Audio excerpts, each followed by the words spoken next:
ভালো হয়েছে।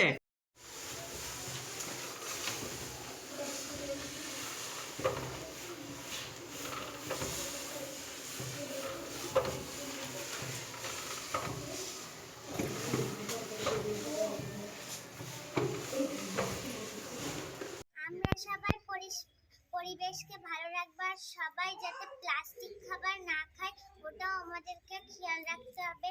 আর কেউ যাতে পড়াশোনায় পিছিয়ে না যায় ওটাও আমাদেরকে খেয়াল রাখতে হবে। আর কেউ যাতে নোংরা জিনিস না ফেলে এখানে ওটাও আমাদেরকে খেয়াল রাখতে হবে। আর কেউ যাতে নোংরা না করে, আর যারা যারা নোংরা সাফ করবে না তাদেরকে আমরা বুঝিয়ে বলে দেব, তারাও সাফ করতে লাগবে। তো যখন কেউ সাফ করবে তাদেরকে যাতে বিরক্ত না করা হয়, আর যাতে তারা খুব ভালোভাবে সাফ করে ওটা আমাদেরকে খেয়াল রাখতে হবে। বাহ, খুব ভালো। বৃষ্টির জল সংরক্ষণ করে সেই জল ব্যবহার করা সম্ভব রান্নার কাজের জল হিসেবে। মুর্শিদাবাদের নবগ্রামের প্রাইমারি স্কুলে উঠে এলো এমনই ছবি। জল সংকট মোকাবিলায় এ যেন এক নয়া দিগন্ত। ওয়াটার হারভেস্টিং খাতায় কলমে শুনতে ভারী লাগলেও সহজেই করে দেখালো মুর্শিদাবাদের নবগ্রামের আছড়া প্রাথমিক বিদ্যালয়।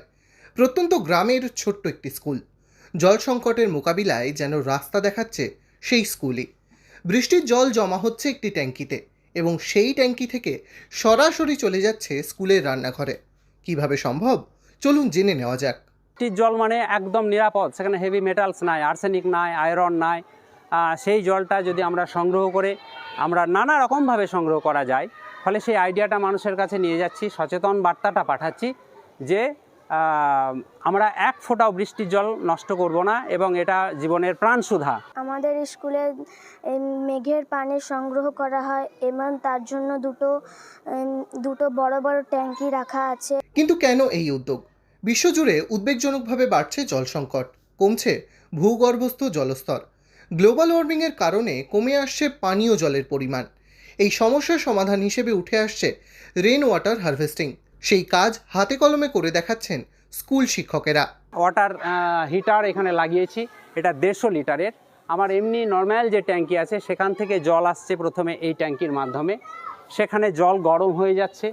সেই সূর্যের রোদে জল প্রায় 70 ডিগ্রির তার উপরে জল গরম হয়ে যাচ্ছে।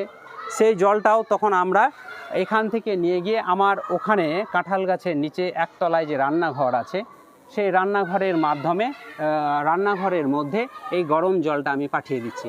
ফলে একদিকে বৃষ্টির জল সেটা নষ্ট করছি না, সেটা রান্নাঘরে যাচ্ছে। অন্যদিকে সূর্যের তাপে 150 লিটার প্রতিদিন গরম জল সেটাও রান্নাঘরে যাচ্ছে।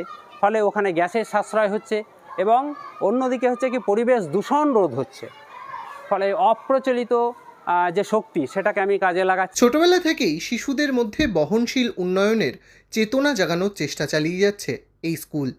প্রতিদিনের পড়াশোনার পাশাপাশি দেয়া হচ্ছে প্রাকৃতিক সম্পদ নিয়ে সচেতনতার বার্তাও।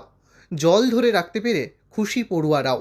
আমাদের স্কুলে জল সংরক্ষণ করি এবং অতিরিক্ত জল হলে জল ধরে রাখি, মাটির নিচে পাঠাই এবং সূর্যের আলো দিয়ে সোলার গিজারে দিয়ে রান্নাঘরে পাঠাই এবং সেই রান্নাঘর গরম জল দিয়ে আমাদের ভাত রান্না হয় এবং সে গ্যাস খরচ কম।